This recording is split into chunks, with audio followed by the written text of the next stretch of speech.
Dicen que el verdadero horror no nace del monstruo, sino del misterio que lo rodea. Detrás de cada máscara hay una historia que nadie quiere contar, y que a veces lo que creemos muerto nunca lo estuvo realmente.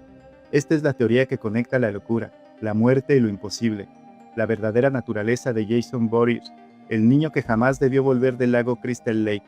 Prepárate, porque lo que estás a punto de escuchar podría cambiar para siempre la forma en que ves la saga de Viernes 13.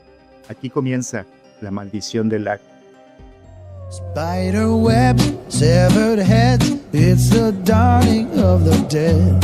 Ghosts are spawning, demons calling you from underneath your bed.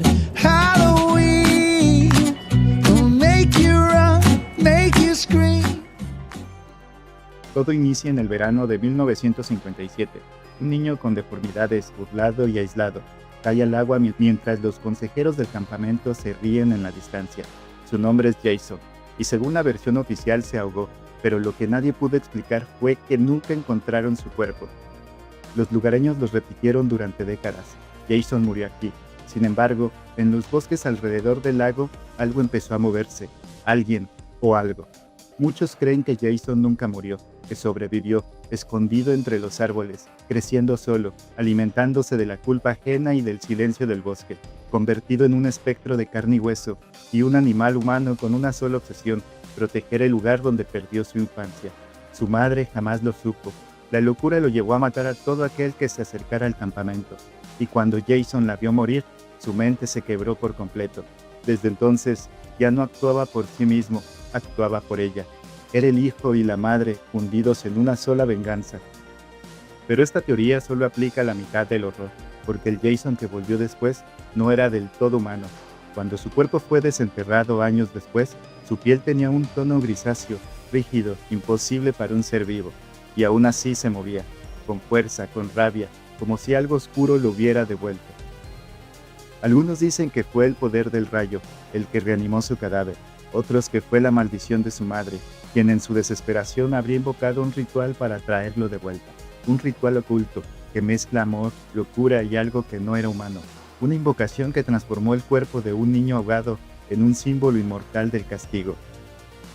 Cada gota del lago, cada noche sin luna, cada muerte brutal, serían ofrendas para mantener viva su existencia. Porque hay algo que nadie quiere aceptar. Jason no está vivo, pero tampoco está muerto. Su cuerpo es solo una carcasa, un recipiente, una prisión para algo más antiguo que él. Algunos investigadores del mito aseguran que Jason es una maldición encarnada, una forma física de la energía oscura del lago Crystal Lake. Cada vez que alguien muere en sus aguas, ese dolor alimenta a la entidad, y el cuerpo de Jason se levanta de nuevo.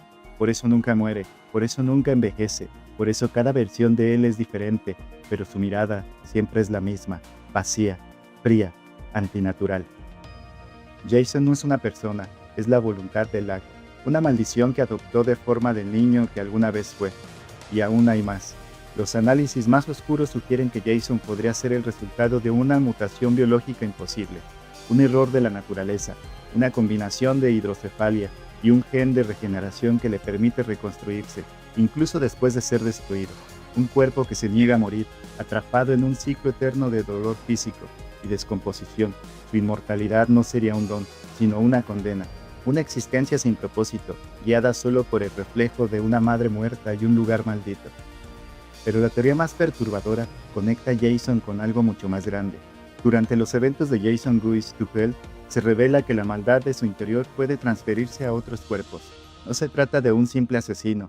Jason sería el portador de una entidad demoníaca ancestral, un espíritu del bosque, una forma del mal que se hereda, que se transmite como un virus del alma. Y esa fuerza habría poseído a su madre primero, antes de pasar por él. El pacto que su madre hizo no fue un acto de amor, fue una entrega, un trato sellado con sangre para traer de vuelta lo que jamás debió regresar. Y si esa teoría es cierta, Jason es solo el recipiente temporal, un cuerpo que el mal utiliza hasta que ya no pueda sostenerse. Por eso, cuando su cuerpo es destruido, el espíritu busca otro anfitrión, el ciclo se reinicia y el lago vuelve a despertar. Lo más inquietante de todo es que esa misma entidad aparece en otros universos, el Necronomicon, el libro de los muertos que aparece en Evil Dead, que está escondido en la cabaña de Jason. Una conexión que muchos interpretan como la prueba de que Jason, Freddy Krueger y los demonios de Evil Dead provienen de la misma fuerza infernal, una energía que adopta diferentes formas, diferentes cuerpos, pero la misma misión: infectar la realidad con el miedo. Freddy actúa en los sueños, Jason en la carne. Uno destruye la mente, el otro el cuerpo.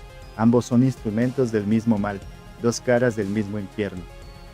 Y sin embargo, hay una última interpretación, la más humana y quizá la más aterradora. Jason no es un demonio, ni una maldición, ni una víctima. Es un reflejo moral, un castigo, el eco de una época que exigía pureza y obediencia, que veía el deseo, el placer y la rebeldía como pecado, y el cine lo convirtió en su juez, el monstruo que castiga a quienes rompen las reglas, el ángel de la muerte de Crystal Lake. Por eso nunca mata a los inocentes, solo a los que se atreven a profanar el territorio sagrado del lago. El resultado es claro: Jason no es solo un personaje, es una idea, una representación del miedo a morir, del miedo a desconocido y del miedo a lo que aún respira bajo la superficie del agua, porque si lo piensas bien, cada vez que el lago vuelve a la calma, el reflejo del agua siempre muestra su sombra, esperando. Algunos afirman haber visto luces moviéndose en el lago en las noches sin luna, otros haber escuchado un llanto metálico, como si el agua misma recordara algo, pero nadie se atreve a mirar demasiado tiempo, porque dicen que cuando observas tu reflejo en las aguas del Crystal Lake, no ves tu rostro, ves el suyo, a Jason, esperando, callado, y en el fondo, una silueta más grande, más antigua, que sonríe. Quizás Jason nunca fue real, quizás siempre lo fue, porque mientras existan los pecados, las culpas, los ritos y la sangre, siempre habrá un lago que lo reciba y una máscara que despierte. El mal nunca muere, solo cambia de rostro, y a veces ese rostro nos mira desde el reflejo más oscuro del cine. Las películas nos muestran un mundo, pero las teorías nos llevan más allá de sus secretos, pero lo que importa es que cada historia tiene un enigma esperando a ser descubierto. Esto fue En Corto, nos vemos el próximo episodio. Hasta pronto. Spiderweb, severed heads, it's the dawning of the dead. Ghosts are spawning, demons calling you from underneath your bed. Halloween.